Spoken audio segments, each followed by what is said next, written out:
కాలుష్యం లేని ప్రశాంతమైన వాతావరణం, చెట్ల నీడలో అక్షరాలు నేర్చుకున్న రోజులు, కల్మషం తెలియని మనసులతో ఒకే బెంచ్పై కూర్చొని కలలు కన్న చిన్ననాటి మిత్రులు. కాలం మారింది, వృత్తులు మారాయి, బాధ్యతలు పెరిగాయి, కానీ స్నేహం మాత్రం మారలేదు. ఏళ్ల తరబడి జీవిత పోరాటంలో విడిపోయిన ఆ చిన్ననాటి చదువుకున్న మిత్రులు ఈరోజు మళ్లీ ఒక్కచోట కలిశారు. చెట్ల కింద పుస్తకాలు పట్టుకున్న రోజుల జ్ఞాపకాలు నవ్వులుగా, కన్నీళ్లుగా కళ్లముందు నిలిచాయి. ఎవరో డాక్టర్, ఎవరో ఇంజనీర్, ఎవరో వ్యాపారవేత్త, ఎవరో ఉద్యోగి.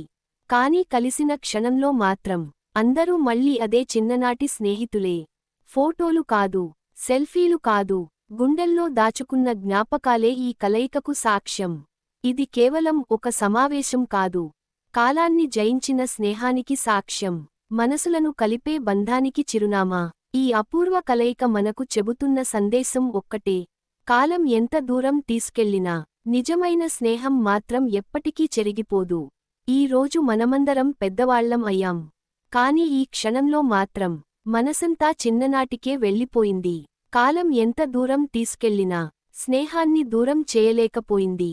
పదవులు, సంపదలు కంటే స్నేహమే నిజమైన సంపద అని ఈ అపూర్వ కలయిక మళ్లీ గుర్తు చేసింది.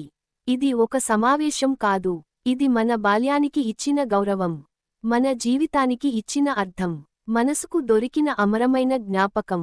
ఇలాంటి క్షణాలు జీవితంలో మళ్లీ వస్తాయో లేదో తెలియదు, కానీ ఈ రోజు మాత్రం మనసంతా నిండిపోయింది చిన్ననాటి స్నేహంతో.